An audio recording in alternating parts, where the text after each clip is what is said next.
ಈಗ ನೋಡಿ ನಾವು ಹೊರಗಡೆ ಬಂದಿದ್ದೀವಿ. ಈ ಜಾಗದಲ್ಲಿ ಕರೆಂಟ್ ಕಡಿಮೆ, ಅವಾಗವಾಗ ಕರೆಂಟ್ ಹೋಗ್ತಾ ಇರುತ್ತೆ. ಟ್ರಾವೆಲ್ ಮಾಡೋರು, ಕ್ಯಾಂಪಿಂಗ್ ಮಾಡೋರು ಕರೆಂಟ್ಗೋಸ್ಕರನೇ ಕಾಯ್ತಾ ಕೂತ್ಕೊಳ್ಳೋಕ್ಕಾಗಲ್ಲ. ನಮ್ಮ ಜೊತೆ ಏನಾದರೂ ಒಂದು ಸೋರ್ಸ್ ಬೇಕು. ಅಂಥ ಜಾಗದಲ್ಲಿ ನಮಗೆ ಇದು ಸಹಾಯಕ್ಕೆ ಬರುತ್ತಿದ್ದು.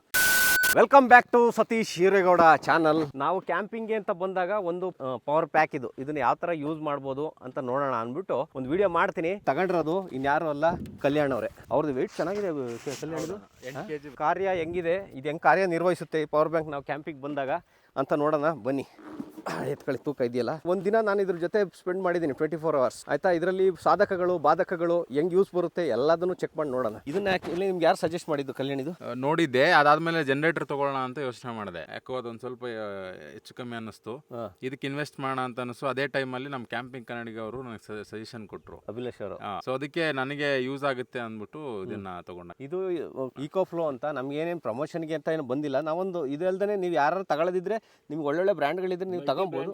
ಇದರಲ್ಲಿ ಸುಮಾರು ಬ್ರ್ಯಾಂಡ್ ಇದೆ, ಬಟ್ ಯೂಸ್ಫುಲ್ ಇದೆಯಲ್ಲ ಅಂತ ಅಂದ್ಬಿಟ್ಟು ನಾವು ನಿಮಗೆ ತೋರಿಸ್ತಾ ಇದೀವಿ ಅಷ್ಟೇ. ನಾವು ಒಂದಿದೆ ಅದರಲ್ಲೂ ಸಿಗುತ್ತೆ, ಬಟ್ ಕೆಪಾಸಿಟಿ ವೈಸ್ ಇದ್ರಲ್ಲಿ ಜಾಸ್ತಿ ಇದೆ. ಇನ್ನೂ ಚೆನ್ನಾಗಿರೋದಿದೆ, ಬಟ್ ಅಲ್ಲಿಂದ ಒಂದೊಂದು ಪೀಸ್ ಎಕ್ಸ್ಪೋರ್ಟ್ ಮಾಡ್ಕೊಳಕ್ ಆಗಲ್ಲ, ನಾವು ಇಂಪೋರ್ಟ್ ಮಾಡ್ಕೊಳಕ್ ಆಗಲ್ಲ. ಅದು ಮೇಲೆ ವೈರ್ಲೆಸ್ ಬರುತ್ತೆ, ಜಸ್ಟ್ ಫೋನ್ ಇಟ್ಟರೆ ಸಾಕು ಚಾರ್ಜ್ ಆಗುತ್ತೆ. ಆ ತರದ್ದು ಸುಮಾರು ಕಾನ್ಸೆಪ್ಟ್ ಇದೆ. ಬಟ್ ನಮಗೆ ಅಟ್ ಪ್ರೆಸೆಂಟ್ ಇವಾಗ ಇಂಡಿಯಾದಲ್ಲಿ ಆನ್ಲೈನ್ ಅಲ್ಲಿ ತಗೊಂಡು ರಿಟರ್ನ್ ಗಿಟರ್ನ್ ಅವೆಲ್ಲ ನೋಡ್ಕೊಂಡು ಮಾಡ್ತೀವಿ, ವಾರಂಟಿ ಅಂತ ಹೇಳಿದ್ರೆ ಇದು ಒನ್ ಆಫ್ ದಿ ಬೆಸ್ಟ್ ಇದೆ ಇವಾಗ. ಈಗ ನೋಡಿ ನಾವು ಹೊರಗಡೆ ಬಂದಿದ್ದೀವಿ. ಈ ಜಾಗದಲ್ಲಿ ಕರೆಂಟ್ ಕಡಿಮೆ, ಅವಾಗವಾಗ ಕರೆಂಟ್ ಹೋಗ್ತಾ ಇರುತ್ತೆ. ಆಮೇಲೆ ನಾವು ಟ್ರಾವೆಲ್ ಮಾಡೋರು, ಕ್ಯಾಂಪಿಂಗ್ ಮಾಡೋರು ಕರೆಂಟ್ಗೋಸ್ಕರನೇ ಕಾಯ್ತಾ ಕೂತ್ಕೊಳ್ಳೋಕ್ಕಾಗಲ್ಲ. ನಮ್ಮ ಜೊತೆ ಏನಾದರೂ ಒಂದು ಸೋರ್ಸ್ ಬೇಕು. ಪ್ರತಿಯೊಂದು ಲ್ಯಾಪ್ಟಾಪ್ ಆಗಿರ್ಬೋದು, ಮೇ ಬಿ ಮಿಕ್ಸಿನೂ ಆಗಿರ್ಬೋದು, ತಗೊಂಬಂದ್ರೆ ಜೊತೆಲಿ ರನ್ ಮಾಡೋಕ್ಕೆ ನಮ್ಮ ಕಾರಿಂದ್ರಲ್ಲಿ ಮಾಡೋಕ್ಕಾಗಲ್ಲ. ಅಂಥ ಜಾಗದಲ್ಲಿ ನಮಗೆ ಇದು ಸಹಾಯಕ್ಕೆ ಬರುತ್ತಿದ್ದು. ನೋಡಿ ಇಲ್ಲಿ ಸಾಕೆಟ್ನು ಕೊಟ್ಟಿದ್ರು, ಚಾರ್ಜಿಂಗ್ ಪೋರ್ಟ್. ಇದೇನು ಏನಂತೀವಿ ಇದನ್ನ, ಎ ಸಿ ಔಟ್ಬಿಟ್ಟು ನಾವು ಎಲ್ಲದನ್ನು ಏನು ಮನೆ ಲೈಟ್ಸು, ಜಂಕ್ಷನ್ ಬಾಕ್ಸು, ಮಿಕ್ಸಿದು, ಇವನ್ ವಾಷಿಂಗ್ ಮಿಷಿನ್ದು ಇವೆಲ್ಲದನ್ನು ಪ್ಲಗ್ ಮಾಡ್ಕೋಬಹುದು ಇಲ್ಲಿಗೆ. ಆಯ್ತಾ, ನಿಮಗೆ ಕರೆಂಟ್ ಅಲ್ಲಿ ಎರಡು ಬರುತ್ತಣ್ಣ. ಒಂದು AC DC. AC ಅಂತ ಹೇಳಿದ್ರೆ ಎಲೆಕ್ಟ್ರಿಕಲ್ಸ್ ಅಲ್ಲಿ fridge, washing machine, TV, iron box, ಇಂಥವೆಲ್ಲ ಎಲ್ಲಿ ನಾವು ಡೈರೆಕ್ಟ್ ಆಗಿ ಪ್ಲಗ್ ಹಾಕಿ ಯೂಸ್ ಮಾಡ್ತೀವಲ್ಲ ಅದು. ಎಲೆಕ್ಟ್ರಾನಿಕ್ಸ್ ಅಂದ್ರೆ AC ಇಂದ DC ಗೆ ಕನ್ವರ್ಟ್ ಮಾಡಿ ಚಾರ್ಜ್ ಆಗುವಂಥದ್ದು, ವರ್ಕೌಟ್ ಆಗೋ ಮೊಬೈಲ್ ಆಗಿರ್ಬೋದು, ನಮ್ಮ ಮೈಕ್ ಆಗಿರ್ಬೋದು, ಡ್ರೋನ್ ಆಗಿರ್ಬೋದು, ಇವೆಲ್ಲ DC. ಸೊ ಇದ್ರಲ್ಲಿ ಏನಂತ ಹೇಳಿದ್ರೆ ನಿಮಗೆ DC ಅಲ್ಲಿ ಬಂದ್ಬಿಟ್ಟು ಮೊಬೈಲ್ ಗಿಬೈಲ್ ಅವೆಲ್ಲ ಚಾರ್ಜ್ ಮಾಡ್ಕೋಬಹುದು. ಸೊ ಮೇನ್ ನಾವು ಹೊರಗಡೆ ಬಂದಾಗ ಮಿಕ್ಸರ್, ಗ್ರೈಂಡರ್ ಅಥವಾ ಏನಾದ್ರು ಒಂದು ಎಲೆಕ್ಟ್ರಿಕ್ ಕುಕ್ಕರ್ ಏನಾದ್ರು ಯೂಸ್ ಮಾಡಬೇಕು, ಅಥವಾ ಏನಾದ್ರು ಎಲೆಕ್ಟ್ರಿಕ್ ಬಾರ್ಬಿಕ್ಯೂ ಯೂಸ್ ಮಾಡಬೇಕು ಅಂದ್ರೆ ಇದರಲ್ಲಿ AC ಪಾಯಿಂಟ್ ಇದೆ ನೋಡಿ, ಇಲ್ಲಿ ಹಾಕಿದ್ದಾರೆ AC ಆನ್ ಆಫ್ ಅಂತ. ಸೊ ಇದು AC ಗೆ ಇದನ್ನ ಕನೆಕ್ಟ್ ಮಾಡ್ಕೊಂಡು ಡೈರೆಕ್ಟ್ ನಾವು ದಿನನಿತ್ಯ ಏನ್ ಯೂಸ್ ಮಾಡ್ತೀವಲ್ಲ ಮನೇಲಿ ಅಂತ ಎಲೆಕ್ಟ್ರಾನಿಕ್ಸ್ ಯೂಸ್ ಮಾಡಬಹುದು. ಇವಾಗ ಟೇಬಲ್, ಇವಾಗ ಬಂದ್ರೆ ತುಂಬಾ ಶೆಕೆ ಇತ್ತು, ಟೇಬಲ್ ಫ್ಯಾನ್ ಬೇಕು, ಏನದೆಲ್ಲ ಹಾಕೋಬಹುದು. DC ಗೆ ನಾರ್ಮಲ್ ಆಗಿ ನಿಮ್ಗೆ USB A ಮತ್ತೆ USB C ಇದೆ. USB ಏನಂದ್ರೆ ಹಳೆ ಕಾಲದ ನಮ್ ಚಾರ್ಜರ್ ಬರ್ತಾ ಇದ್ವಲ್ಲ ತಪ್ಪದು, ಅದು USB A. USB C ಅಂದ್ರೆ ಇವಾಗೆಲ್ಲ ಯೂನಿವರ್ಸಲ್ ಮಾಡ್ಬಿಟ್ಟಿದ್ದಾರೆ. ಮಿನಿಮಲ್ ಔಟ್ಪುಟ್ ಇದು ಕೊಟ್ಟಿದ್ದಾರೆ, ಬಟ್ ನೀವು ಇದಕ್ಕೆ ಚಿಕ್ಕದೊಂದು ಜಂಕ್ಷನ್ ಬಾಕ್ಸ್ ಬರುತ್ತೆ 4 ಇವ್ರ ಹತ್ರ ಇದೆ ಕಾರಲ್ಲಿ. ಅದು ನೀವು ಪ್ಲಗ್ ಮಾಡ್ಕೊಂಡ್ರೆ 4 ಐಟಮ್ ಒಟ್ಟಿಗೆ ಯೂಸ್ ಮಾಡ್ಕೋಬಹುದು. ಎಷ್ಟೆಲ್ಲ ತಿಳ್ಕೊಬಿಟ್ಟವ್ರು ಎಲೆಕ್ಟ್ರಾನಿಕ್ಸ್ ಅಲ್ಲಿ ಮಾಡ್ತೀವಿ ಅಲ್ವಾ. ಮೊದಲು ಎಲೆಕ್ಟ್ರಿಕಲ್ ಡಿಪ್ಲೊಮಾ ಎಲೆಕ್ಟ್ರಾನಿಕ್ಸ್ ಅಂಡ್ ಇದು ಟ್ರಿಬಲ್ ಎಲೆಕ್ಟ್ರಿಕಲ್ ಅಂಡ್ ಎಲೆಕ್ಟ್ರಾನಿಕ್ಸ್. ಹಂಗಾಗಿ ಇಷ್ಟೊಂದು ನೀಟಾಗಿ ಎಕ್ಸ್ಪ್ಲೈನ್ ಮಾಡ್ತಾರೆ ನಮ್ಗೆ. ಈಗ ಸಿನಿಮಾಗಳ ಬಗ್ಗೆ, ಸಿನಿಮಾ ಮಾಡೋದು ಹೆಂಗೆ ಅಂತ ಹೇಳಿದ್ರೆ ನಾನು ಹಿಂಗೆ ಲೆಕ್ಚರ್ ಹೊಡಿತಾ ಕೂತ್ಕೊಂತೀನಿ. ಅದ್ರ ಬಗ್ಗೆ ಚಾರ್ಜಿಂಗ್ ಬಂದು ಒಂದು 2 hours ಅಲ್ಲಿ ಆಗ್ಬಿಡುತ್ತೆ. ಇದು ಚಾರ್ಜ್ ಇಲ್ಲಿ ಸಾಕೆಟ್, ನಾರ್ಮಲ್ ಸಾಕೆಟ್ ವೈರ್. ಇದು ಬಂದು ಸೋಲಾರ್ ಚಾರ್ಜಿಂಗ್ ಅಣ್ಣ. ಸೋಲಾರ್ ಪ್ಯಾನಲ್ ಇಂದ ನಾವು ಚಾರ್ಜ್ ಮಾಡ್ಕೋಬಹುದು. ಅಂದ್ರೆ ನಿಮ್ಗೆ ಇದು ಜೊತೆ ಬರುತ್ತಾ ಸೋಲಾರ್? ಇಲ್ಲ, ನಾವು ಎಕ್ಸ್ಟ್ರಾ ತಗೋಬೇಕು ಅಣ್ಣ, ಬೇಕು ಅದನ್ನ ಪ್ಯಾನಲ್. ನಾನೇನಂದ್ರೆ ರೂಫ್ ಟಾಪ್ ಹಾಕ್ಸಕ್ ಪ್ಲಾನ್ ಮಾಡ್ತಾ ಇದೀನಿ. ಪರ್ಮನೆಂಟ್ ಸ್ಟಿಕ್ಕರ್ ಟೈಪ್ ಬಂದಿದೆ ಚೈನಾದಲ್ಲಿ, ಅದನ್ನ ಅಂಟಿಸ್ಬಿಟ್ರೆ ನಾವು ಸೋಲಾರ್ ಚಾರ್ಜಿಂಗ್ ಕಂಟಿನ್ಯೂಸ್ ಆಗ್ತಾ ಇರುತ್ತೆ.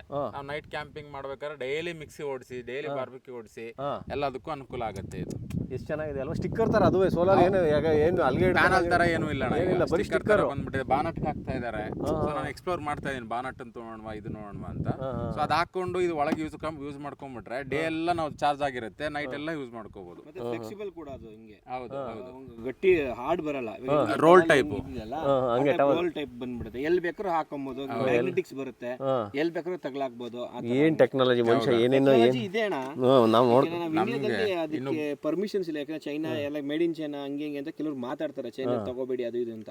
ಬಟ್ ಅಲ್ಲಿ ಏನಂತ ಹೇಳಿದ್ರೆ ಎಂಟೈರ್ ವರ್ಲ್ಡ್ ಗೆ ಅವ್ರು ಮ್ಯಾನುಫ್ಯಾಕ್ಚರಿಂಗ್ ಪ್ರತಿಯೊಂದು ಮಾಡ್ತಾರೆ. ನಮ್ಮನ್ನ ಬೇರೆ ದೇಶನ ತೆಗಳಿ ನಾವು ನಮ್ಮ ದೇಶ ಹಾಗೆ ಹೀಗೆ ಅಂತ ಅದರಲ್ಲಿ ಪೇಟ್ರಿಯಾಟಿಸಮ್ ತೋರಿಸೋದಲ್ಲ. ಆ್ಯಕ್ಚುಲಿ ರಿಯಾಲಿಟಿ ಸತ್ಯ ನಾವು ಒಪ್ಕೊಳ್ಳೇಬೇಕು. ಆ ದೇಶಗಳೆಲ್ಲ ಡೆವಲಪ್ ಆಗಿದ್ದಾವೆ, ಆಯಿತಾ. ಅವರೆಲ್ಲ ಮಾತು ಕಡಿಮೆ, ಕೆಲಸ ಜಾಸ್ತಿ ಅವ್ರದ್ದೆಲ್ಲ. ದೇಶ ಡೆವಲಪ್ ಮಾಡೋಕ್ಕೆ ಏನೆಲ್ಲ ಮಾಡ್ಬೋದು, ವಿಷನ್ ದೊಡ್ಡದಾಗಿದೆ. ನಮ್ಮಲ್ಲಿ ಏನಾಗುತ್ತೆ ಅಂದರೆ ಬರೀ ತೆಗೆದುಕೊಂಡು ಇವ್ರನ್ನ ಪಕ್ಕದಲ್ಲಿದ್ದವ್ರನ್ನ ತೆಗೆದುಕೊಂಡು ಇಲ್ಲಿದ್ದವ್ರನ್ನ ತೆಗೆದುಕೊಂಡು ಅವ್ರು ಹಂಗೆ ಹಿಂಗೆ ಅಂದ್ಕೊಂಡು ಅದರಲ್ಲೇ ಉಳಿದ್ಬಿಟ್ರೆ ನಾವು 65% ಯೂತ್ ಇದೆ, ನಾವು ಏನು ಮ್ಯಾನುಫ್ಯಾಕ್ಚರಿಂಗೇ ಮಾಡ್ತಾ ಇಲ್ಲ. ಕೆಲಸ ಇಲ್ಲ ಅಂತ ಓಡಾಡ್ತಾವ್ರು. ಇಡೀ ಇಂಡಿಯಾದಲ್ಲಿ ಒಬ್ಬ ಯೂತಿಂದು ಅರ್ನಿಂಗ್ಸ್ 150 ರೂಪೀಸ್ ಅಷ್ಟೇ ಅಂತೆ. ರೇಷಿಯೋ ಚೆಕ್ ಮಾಡಿದ್ರೆ 150 ರೂಪಾಯಿ ಅಷ್ಟೇ.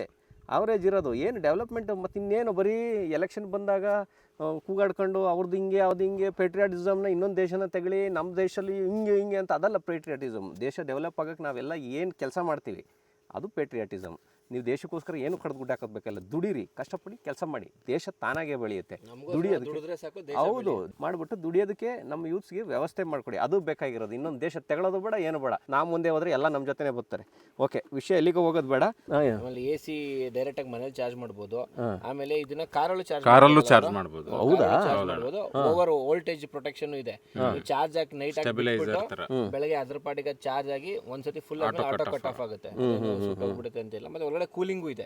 ಇವಾಗ ಇಷ್ಟೆಲ್ಲ ಇದನ್ನ ಒಂದು ಏನೊಂದು ಲಿಥಿಯಂ ಬ್ಯಾಟ್ರೀಸ್ ಇರುತ್ತಿರಲ್ಲ, ಹಂಗಾಗಿ ಹೀಟ್ ಆಗಬಾರ್ದು ಅಂತ ಒಳಗಡೆ ಕೂಲಿಂಗ್ ಇದೆ. ಇದು ಕಂಪ್ಲೀಟ್ಲಿ ಎಲೆಕ್ಟ್ರಾನಿಕಲಿ ಡಿಸೈನ್ಡ್ ಐಟಮ್, ಹಾಗಾಗಿ ಓವರ್ ಹೀಟಿಂಗು ಅದು ಇದು ಏನು ಬರಲ್ಲ. ನಾವೆಲ್ಲ ಒಂದು ಕಾನ್ಸೆಪ್ಟ್ ಮೇಲೆ ಇದನ್ನ ಬಿಲೀವ್ ಮಾಡಿ ತಗೊಂಡಿವಿ. ಓಕೆ ಕಲ್ಯಾಣ್, ಈಗ ಇದೆ ಪರ್ಸೆಂಟೇಜ್ ತೋರಿಸುತ್ತೆ ಎಷ್ಟು ಚಾರ್ಜ್ ಆಗಿದೆ ಅಂತ. 2% ಇದು ನಿನ್ನೆಯಿಂದ ಡ್ರೋನ್ ಚಾರ್ಜ್ ಆಗಿದೆ. ನಮ್ಮ ಎಲ್ಲ ಕಂಟೆಂಟ್ ಕ್ರಿಯೇಟ್ರೆ ಬೇಕೇ ಎಲ್ಲ ಚಾರ್ಜ್ ಮಾಡ್ತಾ ಇದೆ. ಇನ್ನು 52% ಇದೆ. ರಾತ್ರಿ ಎಲ್ಲ ನಾವು ಯೂಸ್ ಮಾಡಿದ್ರು ಅಷ್ಟೆಲ್ಲ ಯೂಸ್ ಮಾಡಿದ್ರು ಇನ್ನೂ 52% ಇದೆ. ಆದ್ಮೇಲೆ ಒಟ್ಟಿನಲ್ಲಿ 3 days ಅಂತೂ ಕಂಟಿನ್ಯೂಸ್ 3 days ಆರಾಮಾಗಿ ಒಂದು 3 ಜನಕ್ಕೆ ಇದು ನೋಡೋಣ. ಇದು ಸಾಧಕನ ಇದ್ರ ಬಗ್ಗೆ ಹೇಳಿದ್ವಿ, ಬಾಧಕನೂ ಇರುತ್ತೆ. ಹೌದಣ್ಣ. ನನಗೆ ನಿನ್ನೆ ಜರ್ನಿ ಮಾಡುವಾಗ ನನಗೆ ಅನ್ಸಿರೋದು ಇದು ಹಂಗೆ ವೈರ್ಲೆಸ್ ಚಾರ್ಜರ್ ಇದ್ದಿದ್ರೆ, ಅಯ್ಯೋ ಇದ್ರ ಅಷ್ಟು ಮೇಲೆ ಹೆಂಗ್ ಬಂದ್ರು, ಏನು ಸಾನಂದಂಗಂತ ಐತಿ ಹಿಂಗೆ ಬಂದು ಕೂತ್ಕೊಂಡು ನಾನು ಇದೇನಪ್ಪ ಇದು ಇಲ್ಲಿ ಎಲ್ಲೆಲ್ಲಿ ಕಚ್ಚಿ ಎಲ್ಲೆಲ್ಲಿ ರಕ್ತ ಕುಡಿದ್ರು ಹುಡುಕ್ತೈತೆ ಚರ್ಮ ಕುಡಿಯೋಕೆ. ಸರಿ ಕುಡ್ದಿಲ್ಲ. ಸರಿ ಆಯಿತು, ಇದು ಕ್ಯಾಂಪಿಂಗ್ ನಮ್ಮದು ಆಯಿತಾ. ಈಗ ಬಾಧಕಗಳ ಬಗ್ಗೆ ಮಾತಾಡೋಣ. ನನಗನ್ಸಿದ್ದು ವೈರ್ಲೆಸ್ ಚಾರ್ಜ್ ಇದ್ದಿದ್ರೆ ಚೆನ್ನಾಗಿರೋದು, ಇದು ಚಾರ್ಜಿಂಗ್ ಮೊಬೈಲ್ಗಳಿಗೆ ಅದೊಂದಿತ್ತು. ಅದಾದಮೇಲೆ ಇನ್ಬಿಲ್ಟ್ ಸೋಲಾರ್ ಇದ್ದಿದ್ರು ಒಂಚೂರು ಚೆನ್ನಾಗಿರೋದು. ಅದಾದಮೇಲೆ ಇನ್ನೊಂದು ಏನು ಅನಿಸ್ತು ಅಂದರೆ ಸ್ಪೀಕರ್ ಇದ್ದರೆ ಚೆನ್ನಾಗಿರೋದು ಅನಿಸುತ್ತೆ, ಬಟ್ ಸ್ಪೀಕರ್ ನಾಟ್ ನೆಸಸರಿ ಅನ್ಸುತ್ತೆ ಇದಕ್ಕೆ. ಸ್ಪೀಕರ್ ಕಾನ್ಸೆಪ್ಟ್ ಏನಕ್ಕೆ ಕೊಟ್ಟಿಲ್ಲ ಅಂದ್ರೆ ನಾವು ಸ್ಪೀಕರ್ ಏನು ಮಾಡ್ತೀವಿ, ಅದೇ ಕಳೆದೋಗ್ಬಿಡ್ತೀವಿ ಮ್ಯೂಸಿಕಲ್ಲಿ. ಅದು ಬ್ಯಾಟ್ರಿ ಅದು ಗಮನನೇ ಬರಲ್ಲ. ಇದ್ರ ಪೊಟೆನ್ಷಿಯಲ್ ತೆಗಿಯೋದ್ರ ಹೋಗಿ ಬರೀ ಸ್ಪೀಕರ್ ಮಾಡ್ಕೊಬಿಡ್ತೀವಿ ಇದನ್ನ. ಹಂಗಾಗಿ ಅದನ್ನ ನಾನು ನ್ಯೂಟ್ರಲ್ ಇಡ್ತೀನಿ. ಸ್ಪೀಕರ್ ಚಿಕ್ಕದಾಗಿ ಏನಾದ್ರು ಒಂದು ಸಣ್ಣದಾಗಿ ಒಂದು ಆಪ್ಷನ್ ಅನ್ನ ಕೊಟ್ಟಿದ್ರೆ ಏನೋ ಒಂದು ಸೌಂಡ್ ಬರೋಕ್ಕೋ ಏನೋ ಒಂದು ಬರೋಕ್ಕೆ ಇದನ್ನ ಮಾಡೋದಕ್ಕೆ ಏನು ಗೈಡ್ ಮಾಡೋದಕ್ಕೂ ನಮಗೆ ಆನ್ ಆಗಿದೆ, ಇಷ್ಟು ಪರ್ಸೆಂಟೇಜ್ ಇದೆ, ಅದು ಇದು ಅಂತ ಹೇಳಕ್ ಕೊಟ್ಟಿದ್ರು. ಟಾರ್ಚ್ ಕ್ಯಾಂಪಿಂಗಿಗೆ ಯೂಸು ಆಗೋದು ಅದು. ನಮ್ಗೆ ಟಾರ್ಚ್ ಇದ್ರೆ ಅಬ್ಬಬ್ಬ ಅಂದರೆ ನೋಡಿ, ನಾವೊಂದು ಸಣ್ಣ ಲೈಟ್, ಅಭಿಲಾಷ್ ಹತ್ರ ಒಂದು ಸಣ್ಣ ಲೈಟ್ ಇದೆ, ಅದೇ 24 hours 48 hours ಬರುತ್ತೆ ಅಂತ ಅಂದ್ರೆ ಅಂಥದ್ದೊಂದು ಲೈಟ್ ಹಾಕ್ಬೋದಾಗಿತ್ತು. 40 hours ಎಷ್ಟು ಬರೋದು, 40 hours ಬರುತ್ತೆ ಅಂದರೆ ಅದಕ್ಕೆ ಒಳ್ಳೆ ಒಂದು ಟಾರ್ಚ್ ಕೊಟ್ಬಿಟ್ಟಿದ್ರೆ ಇನ್ನೆಷ್ಟು ಬ್ರೈಟ್ನೆಸ್ ಕೊಡುತ್ತೆ ಅಲ್ವಾ. ಹೆವಿ ಕಾಂಪ್ಲಿಕೇಟ್ ಮಾಡಕ್ ಹೋಗಲ್ಲ, ಯಾಕಂದ್ರೆ ಎಲೆಕ್ಟ್ರಾನಿಕ್ಸ್ ಜಾಸ್ತಿ ಆದಷ್ಟು ಅದು ರಿಪೇರಿ ಬಂತು ಅಂದ್ರೆ ಓಪನ್ ಮಾಡಿ ಇದನ್ನೇನೋ ಮಾಡಕ್ ಹೋಗ್ಬಿಡ್ತಾರೆ ಅಂದ್ಬಿಟ್ಟು ಅದನ್ನ ಒಂದು ಬೇರೆ ಇದೆ ಒಂದಷ್ಟು. ಸೊ ಇವ್ರು ಏನಂತಂದ್ರೆ ಕಂಪ್ಲೀಟ್ಲಿ ಇದ್ರ ಮೇಲೆ ಫೋಕಸ್ ಮಾಡಿ ಪ್ರಾಕ್ಟಿಕಲ್ ಆಗಿ ಒಂದು ಬಿಲ್ಡ್ ಮಾಡಿದಾರೆ ಅನ್ಸುತ್ತೆ. ಆಮೇಲೆ ಇದ್ರದ್ದು ಪ್ರೈಸ್ ಎಷ್ಟು ಬಿತ್ತು ಬ್ರೋ ನಿಮಗೆ? ಬ್ರೋ ಇದು ಈಗ ಅಮೆಜಾನ್ ಅಲ್ಲಿ 2 lakh ಸಮಥಿಂಗ್ ಇದೆ ಅಣ್ಣ. ಇದು ಆಫರ್ ಇದೆ, 80% ಆಫರ್ ನಡೀತಾ ಇದೆ. ನನಗೆ 55,000 ತೋರಿಸ್ತು. ನಂದೇನು ಅಂತಂದ್ರೆ ನಂದು ಬಿಸ್ನೆಸ್ ಇರೋದ್ರಿಂದ ನಾನು GST ನಾನು ಒಂದು ರೀಲು ಹಾಕಿದ್ದೆ ನನ್ನ ಇದರಲ್ಲಿ. ನನಗೆ GST ಇನ್ಪುಟ್ ನ ರಿಟರ್ನ್ ತಗೋಬಹುದು. ಅದು ಹೇಗೆ ಅಂತಂದ್ರೆ ಪರ್ಸನಲ್ ಯೂಸ್ಗೆ ತಗೊಳಕ್ಕಾಗಲ್ಲ, ಬಟ್ ನಂದು ಬಿಸ್ನೆಸ್ ಇರೋದ್ರಿಂದ ಇದು UPS ತರ ವರ್ಕ್ ಆಗ್ತಿರೋದ್ರಿಂದ ನನ್ನ ಆಫೀಸ್ಗೋ ನನ್ನ ಬಿಸ್ನೆಸ್ ಪರ್ಪಸ್ ಅಲ್ಲಿ ಎಲ್ಲೋ ಒಂದು ಕಡೆ ಇದು ಪವರ್ ಬ್ಯಾಕಪ್ ತರ ಇಟ್ಕೋತೀನಿ ಅಂತ ಹೇಳಿ ನಾನು GST ನ ಕ್ಲೇಮ್ ಮಾಡಬಹುದು. ಸೊ ಅದರಿಂದ ನನಗೆ 44,000 ಬಿದ್ದಿದೆ ಅಣ್ಣ. ಇದು 44,000 ಹತ್ತತ್ರ ಆಲ್ಮೋಸ್ಟ್ 2,69,000 ಇದೆ. ಅಮೆಜಾನ್ 59-69 ಇದೆ, ಅದ್ರದ್ದು ಇವರಿಗೆ 45,000ಕ್ಕೆ ಸಿಕ್ಕಿದೆ. ಚೆನ್ನಾಗಿದೆ, ನಮಗಂತೂ ಇದು ತುಂಬ ಯೂಸ್ಫುಲ್ ಅಂತಲೇ ಅನ್ನಿಸ್ತು. ಇವನು ಏನು ಬರೀ ಬ್ಯಾಟ್ರಿ ತೋರಿಸ್ಬಿಟ್ಟು ಆಮೇಲೆ ಕನೆಕ್ಟೇ ಮಾಡಲಿಲ್ಲ, ಮತ್ತು ಇನ್ನೆಂತ ಚಾರ್ಜ್ ಆಗೋದು ಹೆಂಗೆ ಅಂತ ಒಂದಿಷ್ಟು ಜನಕ್ಕೆ ಸಿಟ್ಟು ಬಂದು ಬೈತಾ ಇರ್ತಾರೆ ಕೆಳಗಡೆ ಕಮೆಂಟಲ್ಲಿ. ಅದಕ್ಕೆ ತೋರಿಸೇ ಬಿಡ್ತೀವಿ ಒಂದ್ಸರಿ, ಗೊತ್ತಾಯ್ತಾ. ಇದೇನಿಲ್ಲ ನೋಡಿ, ಡೈರೆಕ್ಟ್ ಸಾಕೆಟು, ಈ ಸಾಕೆಟ್ ಹಿಂಗೆ ಚುಚ್ಚಿಬಿಟ್ರೆ ಈ ಪವರ್ ಆನ್ ಇದೆ ಆಲ್ರೆಡಿ. 52% ತೋರಿಸ್ತಾ ಇದೆ. ಇದನ್ನ ಆನ್ ಮಾಡಿಬಿಟ್ರೆ ಇದಕ್ಕೊಂದು ಕೆಳಗಡೆ ಕೊಟ್ಟಿದ್ದಾರೆ ಇದು ಕನೆಕ್ಟ್ ಆಗೋಕ್ಕೆ. ಅದು ಆನ್ ಮಾಡಿದ್ಮೇಲೆ ಇವಾಗ ನೀವು ಕನೆಕ್ಟ್ ಮಾಡಿರೋದು AC ಸಾಕೆಟ್ ಅಣ್ಣ. AC ಸಾಕೆಟು ನೋಡಿ, ಆಮೇಲೆ ಆನ್ ಆಯ್ತು. ಆನ್ ಆಗಿಲ್ಲ ಅಂದರೆ ಸ್ವಿಚ್ ಆನ್ ಮಾಡಿದ್ರೆ ಸಾಕು, ಚಾರ್ಜ್ ಆಗೋಕ್ಕೆ ಶುರು ಆಗುತ್ತೆ. ಇದರಲ್ಲಿ ಡ್ರೋನ್ಸು ನಮ್ದೆಲ್ಲ ನೋಡಿ ಕಂಪ್ಲೀಟಾಗಿ ಏನು ಟ್ರಾವೆಲ್ ಮಾಡ್ತಾ ಇದೀವಿ, ಡ್ರೋನ್ಸ್ ಲ್ಯಾಪ್ಟಾಪು ಡ್ರೋನ್ ಒಂದು ಚಾರ್ಜ್ ಮಾಡ್ಕೊತಾ ಇದೀವಿ ಇದರಲ್ಲಿ. ಇದ್ರದ್ದು ಏನಿಲ್ಲ, ಡೈರೆಕ್ಟ್ C ಪಿನ್ ಕೊಟ್ಬಿಟ್ಟಿದ್ದಾನೆ. ಈಗೆಲ್ಲ ಲೇಟೆಸ್ಟ್ ಬರ್ತಾರೆ C ಪಿನ್ ಅಲ್ವಾ, ಡೈರೆಕ್ಟ್ ತಗೊಂಡು ಸ್ವಿಚ್ ಅದು. ಇಲ್ಲ ನಿಮ್ಮ ಹತ್ರ ಹಳೆ ಫೋನ್ಗಳೇನಾದ್ರು USB ಓಡಿಸ್ತಾ ಇದ್ರೆ ಅದು ಇದ್ರೆ USB ತಗೊಂಡು ಚುಚ್ಕೊಂಡು ಯಾವ್ದಾದ್ರು ಇದನ್ನ ಚಾರ್ಜ್ ಒಂದು ಇದರಲ್ಲೇ ಇನ್ನೊಂದಷ್ಟು ಮಾಡಲ್ಸ್ ಇದೆ. ಬ್ಯಾಟ್ರಿ ಬ್ಯಾಕಪ್ ಬಂದು ಇದು ಈ ಪ್ರೈಸ್ ರೇಟ್ಗೆ ಇದು ಬೆಸ್ಟ್. ಇದಕ್ಕಿಂತ ಮೇಲೇನೂ ಇದೆ ಅಣ್ಣ, ಲಿಟ್ರಲಿ 3 kg ಇದೆಲ್ಲ ಇದೆ. ಒಂದ್ ಸ್ವಲ್ಪ ದೊಡ್ಡದು ಬರುತ್ತೆ, 10-15 kg ಬರುತ್ತೆ. ಅದು 3 kg ಇದು. ನಮ್ಗೇನು ಅಂತಂದ್ರೆ ಕ್ಯಾರಿ ಮಾಡೋದಕ್ಕೆ ಕಷ್ಟ ಆಗುತ್ತೆ. ಇದಕ್ಕೂ ಚಿಕ್ಕದು ಇದೆ, ಒನ್ ಡೇಗೆ ನಮ್ಗೆ ಜಸ್ಟ್ ಒಂದ್ ಸ್ವಲ್ಪ ಹೊತ್ತು ಯೂಸ್ ಮಾಡೋದಕ್ಕೆ. ಬಟ್ ನಮಗೇನಂತಂದ್ರೆ ಈ ಪ್ರೈಸ್ಗೆ ಇದು ಇಷ್ಟ ಆಯ್ತು. ಬೇರೆದ್ರಲ್ಲಿ ಏನಂದ್ರೆ 3 ಸಾಕೆಟ್ಗಳು, 3 USB, 3 C ಟೈಪ್ ಕೊಟ್ಟಿದ್ದಾನೆ. ಇದರಲ್ಲಿ ಇದೊಂದೇ ಮೈನಸ್ ಈ ಮಾಡಲ್ ಅಲ್ಲಿ, ಅದಕ್ಕೆ ಮೋಸ್ಟ್ಲಿ ಆಫರ್ ಜಾಸ್ತಿ ಬಿಟ್ಟಿದ್ದಾನೆ. ಬಟ್ ಪವರ್ ಬ್ಯಾಂಕ್ ಎಲ್ಲಾನು ಸೇಮ್ ವರ್ಕ್, ಅದು ಸ್ವಲ್ಪ ಬ್ಯಾಟ್ರಿದು ಸೈಜ್ ಜಾಸ್ತಿ ಆಗ್ಬೋದು ಅಷ್ಟೇ. ಅಂದ್ರೆ ಇನ್ವೆಸ್ಟ್ಮೆಂಟ್ಗೆ ಜನಗಳಿಗೆ ಬ್ಯಾಟ್ರಿ ಹಾಳಾಗುತ್ತೆ ಅದು ಇದು ಅನ್ನೋ ಕಾನ್ಸೆಪ್ಟ್ ಇರುತ್ತಲ್ಲ, ಅವ್ರಿಗೆ ಹೇಳ್ತಿರೋದು ಇದು 3000 ಸೈಕಲ್ ಕೊಟ್ಟಿದ್ದಾನ, 3000 ವರೆಗೂ ರೀಚಾರ್ಜ್ ಮಾಡಿ ಒಂದ್ ಸರಿ ಚಾರ್ಜ್ ಮಾಡಿದ್ರೆ ಫುಲ್ ಚಾರ್ಜ್ ಮಾಡಿದ್ರೆ ಒಂದ್ ಸೈಕಲ್ ಲೆಕ್ಕ. ಅದನ್ನ 3000 ಸೈಕಲ್ಸ್ ನಾವ್ ಹಂಗ್ ಲೆಕ್ಕ ಹಾಕಿದ್ರೆ 3000 ಡೈಲಿ ಮಾಡಿದ್ರು 3000 ದಿನ ಆಗುತ್ತೆ. ಹತ್ತತ್ರ ಒಂದು 7-8 ವರ್ಷ ಏನೋ ಬರುತ್ತೆ.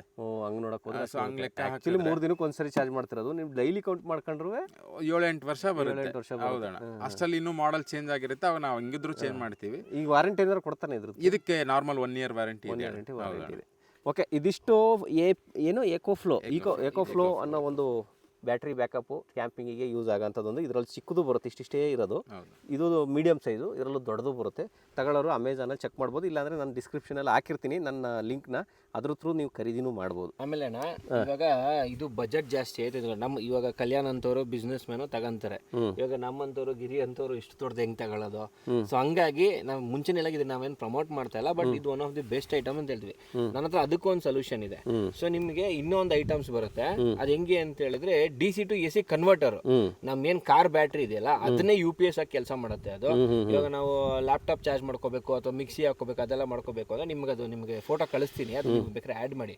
1500 ರೂಪಾಯಿ 1800 ರೂಪಾಯಿ ಆಗುತ್ತೆ ಅದು. ನಾವು ನಾರ್ಮಲ್ ಏನು ಸಿಗರೆಟ್ ಚಾರ್ಜಿಂಗ್ ಬರುತ್ತಲ್ಲ, ಅದು ಲೈಟರ್ ಹೋಲ್ಡರ್ ಅಂತ, ಅದಕ್ಕೆ 12 ವೋಲ್ಟ್ ಕನೆಕ್ಟ್ ಮಾಡಿಬಿಟ್ರೆ 2 ಸಾಕೆಟು ಮತ್ತೆ 8 USB ಪೋರ್ಟ್ಸ್ ಬರ್ತವೆ. 2 C ಟೈಪು, ಇನ್ನು 6 ನಾರ್ಮಲ್ ಏನಾದ್ರು USB A ಆ ಥರ ಬರುತ್ತೆ. ಅದ್ರಲ್ಲಿ ಹಾಕೊಂಡು ಕೂಡ ನಾವು ಏನಾದ್ರು ಮೊಬೈಲು, ಬ್ಯಾಟ್ರಿ, ನಾವು ಲಾಸ್ಟ್ ಟೈಮ್ ಯೂಸ್ ಮಾಡಿದ್ವಲ್ಲ ಕ್ಯಾಂಪಿಂಗಲ್ಲಿ, ಅದೆಲ್ಲಾನು ಯೂಸ್ ಮಾಡ್ಬೋದು. ಬಟ್ ಗಾಡಿ ಆನಲ್ಲಿ ಇರಬೇಕು ಅದು. ಸೊ ಯಾಕಂದ್ರೆ ನಮ್ಮ ಏನು ಮೇನ್ ಬ್ಯಾಟ್ರಿ ಏನಿದೆ ಅದಕ್ಕೆ ಅದರಿಂದನೇ ಅದು ಸೋರ್ಸ್ನ ಎಳೆದು ಅದನ್ನ ನಮಗೆ DC to AC ಕನ್ವರ್ಟ್ ಮಾಡಿಕೊಡುತ್ತೆ. ಹಂಗೆ ಮಾಡಿಕೊಂಡು ಅದು ಕೂಡ ನೀವು ಯೂಸ್ ಮಾಡ್ಬೋದು. ಜಂಜಾಟ ಬೇಡ ಅಂದರೆ ಈ ಥರದಕ್ಕೆ ಹೋಗ್ಬೋದು. ಹಾಗೆ ಓಕೆ, ತಗೊಳ್ಳಿ. ಫೈನಲಿ ಇದ್ರದ್ದೊಂದು ವಿಡಿಯೋ ಮುಗಿಸ್ತಾ ಇದ್ದೀವಿ. ಇದನ್ನು ಮತ್ತೆ ಸಿಗೋಣ ಮುಂದಿನ ಸೀಸನ್ನಲ್ಲಿ. ಮೇ ಬಿ ಮಹಾರಾಷ್ಟ್ರ ಪ್ಲ್ಯಾನ್ ಮಾಡ್ತಾ ಇದ್ದಾರೆ, ಮೇ ಬಿ ನಾನು ಅದಕ್ಕೆ ಜಾಯ್ನ್ ಆಗ್ಬೋದು. ಇದು